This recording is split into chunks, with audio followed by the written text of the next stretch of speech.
नमस्कार, welcome to विद्यामिंट। कल BPSC SO का जो पेपर हुआ उसमें ये क्वेश्चन पूछा गया था। तो कुछ लोग इसे आसान भी बता रहे हैं, कुछ लोग बता रहे हैं इसे टफ। मैं बता दूं आपको कि आज के 4-5 साल पहले एसएससी का काफ़ी फेमस क्वेश्चन हुआ करता था, बट अभी तो आउटडेटेड हो चुका है। तो जो क्वेश्चन है हमारा, हम लोग इसे करेंगे, आसान तरीके से करेंगे। तो हमारा जो क्वेश्चन है x+1/x=3 दिया है, हमें x⁻7 का वैल्यू निकालना है।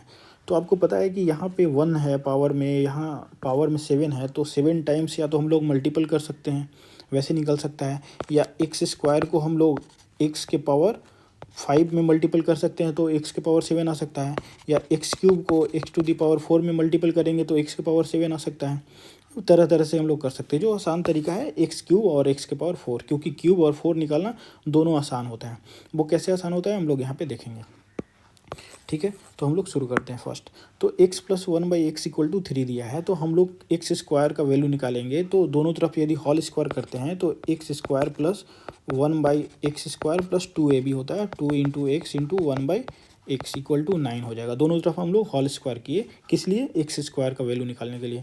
तो x कैंसिल हो जाता है, तो x² + 1/x² 2 उधर चला जाएगा तो 7 आता है। तो इसी तरह से एक फॉर्मूला निकल के आता है कि n² - 2, ठीक है। जो वैल्यू होता है n, इसको वैल्यू को पुट करते हैं।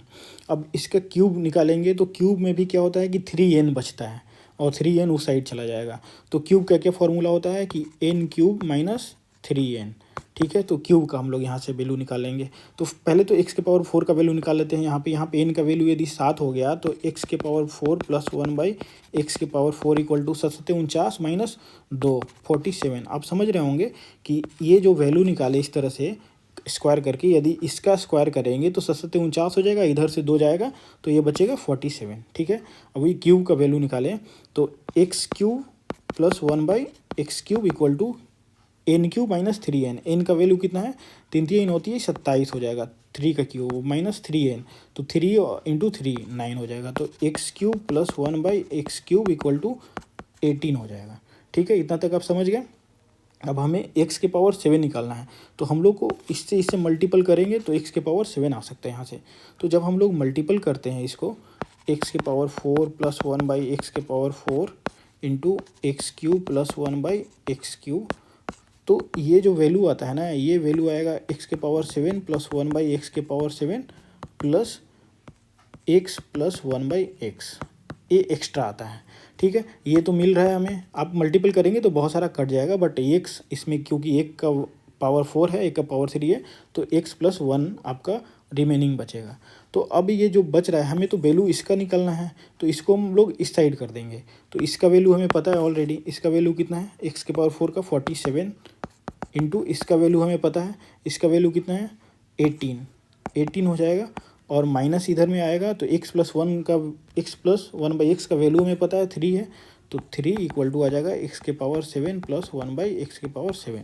तो अब इसको हम लोग कैलकुलेट करेंगे तो 18 26 होता है, 6 बचा 12, 18 72 72 और 12 84, 846 हो जाएगा ये, और -3, तो कितना हो जाएगा? 843। इसका आंसर कितना है? 843 हो जाएगा, ठीक है। कुछ और क्वेश्चंस देख लेते हैं जो हार्ड लग रहा था। ये तो आपको पता होगा, ये आप काउंट कर लेंगे। फर्स्ट हम लोग जो वर्टिकल लाइन है, वर्टिकल लाइन काउंट करते हैं, उसके बाद हॉरिजेंटल लाइन काउंट करते हैं, उसके बाद जो डायगोनल्स है वो काउंट करते हैं। ये आसानी से हो जाएगा, ठीक है। नेक्स्ट बात करते हैं हम लोग, एक स्पीड टाइम डिस्टेंस का क्वेश्चन था जो डीएसओ या कोई पेपर में पूछा गया था। इसमें ये है कि एक कॉलेज की व्याख्या, एक प्रोफेसर हैं, वो 60 km/h की स्पीड से जाते हैं तो 12 मिनट देर से पहुंचते हैं। वही यदि 75 km/h के स्पीड से जाए तो 4 मिनट पहले पहुंच जाते हैं। मतलब ये है कि 15 किलोमीटर ये अपना रफ्तार बढ़ा रहे हैं, तो इनको टाइम का कितना वो गैप हो जा रहा है? 16 मिनट का।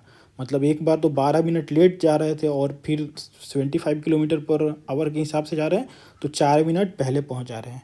तो ये 4 मिनट और प्लस 12, ये टोटल 16 मिनट का गैप हो जा रहा है इनका, कि किस हिसाब से? 15 किलोमीटर के हिसाब से। तो हमें पता है कि जो वो होता है, टाइम होता है, वो डिस्टेंस बाय स्पीड होता है। तो डिस्टेंस हम लोग मान लेते हैं x है, ठीक है। x बाई कितना हो जाएगा? 60 हो जाएगा, और -x/75, क्योंकि डिस्टेंस घटा रहे हैं तो टोटल कितना आ रहा है, इनका टाइम कितना बच जा रहा है, 16 मिनट। इसको हम लोग आवर में, क्योंकि ये सब आवर में ही चल रहा है ना, तो आवर में कन्वर्ट कर देंगे, ठीक है। डिस्टेंस बाई स्पीड टाइम होता है, डिस्टेंस बाई स्पीड दोनों का डिफरेंस कितना 16 मिनट का आ रहा था, तो हम लोग यहाँ पे वैल्यू पुट कर दिए। अब जब इसको आप कैलकुलेट करेंगे तो 75x माइनस 60x 60 इंटू 75 आएगा, 16/60 आएगा। तो इसको आप कैलकुलेट करते हैं, 15x/60 इंटू 75 16/60। तो अब 15 चौके 60 और 4 से 15, 15 पचे 75, तो x इक्वल टू 80 आ जाएगा। तो आपका वैल्यू 80। या फिर ऐसे भी यदि आपको ये कुछ नहीं करना है तो हीट एंड ट्रायल मेथड अपना सकते हैं, आप देखेंगे कि 80 पे आपका सूट कर जाएगा, ठीक है। नेक्स्ट क्वेश्चन है आपका कि एक घड़ी है जो 24 घंटा चलती है तो 10 मिनट गेन कर लेती है, ठीक है। उसको 12 बजे करेक्ट सेट किया गया और नेक्स्ट डे 5 बजे कितना टाइम होगा। तो टोटल आवर कितना हो जा रहा है इसमें, 24 आवर्स और 5 ये 29 आवर्स। तो 24 घंटा में कितना गेन करती है, 24 आवर में 10 मिनट गेन करती है, ठीक है। तो 1 आवर में कितना गेन करेगी, 10/24, ठीक है। तो 29 आवर में कितना गेन करेगी, 10/24 इंटू 29। तो टोटल कितना गेन हो जाएगा इसका, 29 से 10 में 290/24, तो 240/24 प्लस 50/24 कर सकते हैं। तो 240 10 मिनट हो जाएगा, ये 24 घंटे में तो 10 मिनट ले ही रहा था, और ये 2.08, तो 2 मिनट और ले रहा है। तो हमारा टोटल 12 मिनट के लगभग हो गया। तो 12 मिनट हम लोग क्या है 5 AM में माइनस कर देंगे 12 मिनट, तो कितना आ जाएगा, 4:48 आ जाएगा इसका आंसर। मतलब आपका जो टाइम था 10 मिनट गेन कर रहा था 24 आवर में, ठीक है। तो 29 आवर में टोटल निकाल दिए हम लोग, तो 29 आवर में निकाल दिए तो हम लोग को टोटल कितना आ जाएगा, 12 मिनट के लगभग आ जाएगा। तो 12 मिनट माइनस कर लेंगे, या फिर ऐसे भी कर सकते हैं कि 10 मिनट 24 आवर में 10 मिनट आ ही रहा था, तो हम लोग 5 आवर का भी सिर्फ निकाल लेंगे। तो 5 आवर में सिर्फ कितना 2 मिनट जाएगा, तो 10 मिनट और 2 मिनट 12 मिनट एक्स्ट्रा जा रहा है। तो हम लोग 5 AM से 12 मिनट माइनस कर देंगे, तो आपका ये आ जाएगा आंसर। नेक्स्ट क्वेश्चन करते हैं। नेक्स्ट क्वेश्चन है कि ये 1 जनवरी 2008 को मंगलवार था, तो 1 जनवरी 2009 को, तो जैसे ही ईयर चेंज होता है ना, तो ईयर चेंज होने के बाद एक दिन जैसे 365 डेज का होता है हमारा वो एक साल, वही लीप ईयर में कितना हो जाता है, 366 दिन हो जाता है। तो अब जब 7 से इसको डिवाइड करेंगे 365 को, तो आपको 1 डे एक्स्ट्रा मिलेगा। और ये 1 डे ऑड डे जो बनता है ना, वो ऐड हो जाता है। ऐड होने के बाद क्या होता है कि डे चेंज हो जाता है, उसका अगला दिन पड़ने लगता है, ठीक है। तो जब 2008 क्या है, लीप ईयर है, तो इसमें कितना ऑड डे होगा, 2 ऑड डे होगा। तो 2 ऑड डे होने के बाद जब 2008 में मंगलवार है तो बुधवार और बृहस्पतिवार, तो नेक्स्ट 2009 में 1 जनवरी को गुरुवार हो जाएगा। बृहस्पतिवार मतलब गुरुवार, ठीक है। ऐसा ही क्वेश्चन यदि हम लोग ये नहीं भी दिया रहा था, डायरेक्ट भी पूछता, तो डायरेक्ट भी हम लोग निकाल सकते थे। जैसे 2000 जैसे एक बीपीएससी का क्वेश्चन था कि 15 अगस्त 1947 को कौन सा दिन था, तो हम लोग ऐसे भी डायरेक्ट भी निकाल सकते हैं। आपको पता होगा इसमें कुछ भी फॉर्मूला वगैरह याद करने की ज़रूरत नहीं है। इसका मैं बताऊं आपको, तो जैसे लीप ईयर हम लोग काउंट करते हैं ना कि 4 से डिवाइड होगा तो लीप ईयर होगा, वही यदि आप 100 ईयर्स में जाएंगे तो 400 से यदि डिवाइड होता है तभी उसे लीप ईयर माना जाता है। तो लीप ईयर यदि 100 ईयर्स है तो 100 ईयर्स में कितना ऑड डे आता है, मैं आपको जब काउंट करेंगे तो आपको पता चलेगा कि 5 ऑड डे आएगा, ठीक है, 100 ईयर्स में, ठीक है। नेक्स्ट 200 ईयर में 5 5 10 आ जाएगा। 10 में से भी 7 को हम लोग हटाएंगे तो टोटल 3 ऑड डे आएगा। 10 लिख सकते हैं लेकिन 7 उसमें से और माइनस कर लेते हैं तो 3 दिन बचेगा।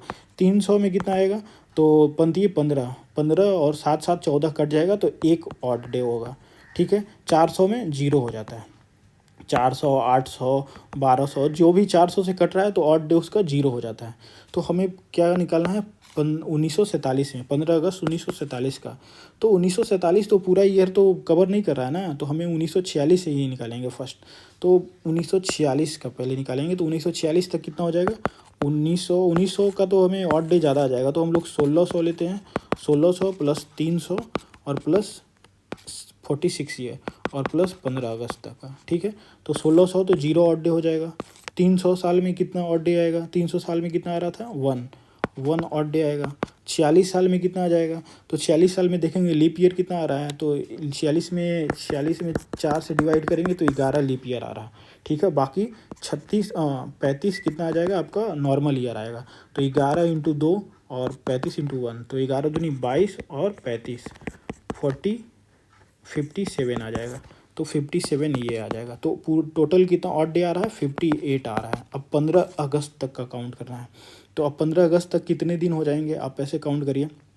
तो जनवरी कितने दिन का होता है, जनवरी होता है 31 डेज़ का। तो 31 डेज में ऑड डे कितना आ रहा है, ऑड डे आ रहा है 3। ऑड डे इसलिए बोला हूँ ना कि ऑड डे से हम लोग काउंट कर लेंगे, जैसे मंडे को, Tuesday, Wednesday, Thursday, Friday, Saturday, Sunday, हम लोग इसको 1 2 3, 1 आएगा तो मंडे हो जाएगा, 2 आएगा तो ट्यूसडे हो जाएगा, 4 5 6 और 7 रखते हैं, ठीक है। तो इस तरह से हम लोग निकाल सकते हैं। तो नेक्स्ट हमारा 58 आ जाएगा यहाँ पे ऑड डे। और 15 अगस्त तक का, तो जनवरी में हमारा ऑड डे कितना आ रहा है, तो 28 तक तो कट जाएगा, 3 ऑड डे आ रहा है। फरवरी में कितना आता है, फरवरी ये लीप ईयर है, लीप ईयर आप देखिए कि 47 लीप ईयर नहीं है, तो आपका ये 28 डेज का आएगा। तो फरवरी 0, कोई सा भी उसमें रिमाइंडर नहीं बचेगा ऑड डे।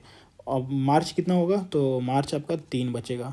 अप्रैल कितना होगा, अप्रैल में 2, मई कितना बचेगा 3, जून कितना हो जाएगा 2, जुलाई कितना हो जाएगा 3, और अगस्त तक तो 15 दिन का हमें निकालना ही है। तो ये 15 दिन टोटल जाएगा। इसका भी ऑड डे निकाल लें तो 1 दिन बचेगा, तो इसको 1 दिन ही लिख देते हैं हम लोग। 15 दिन भी लिख सकते हैं, कोई दिक्कत नहीं है। तो टोटल कितना आ जाएगा, 3 3 6 2 8 और 3 11, 11 2 13, 13 और 3 16, 1 17, टोटल 17 दिन आ गया।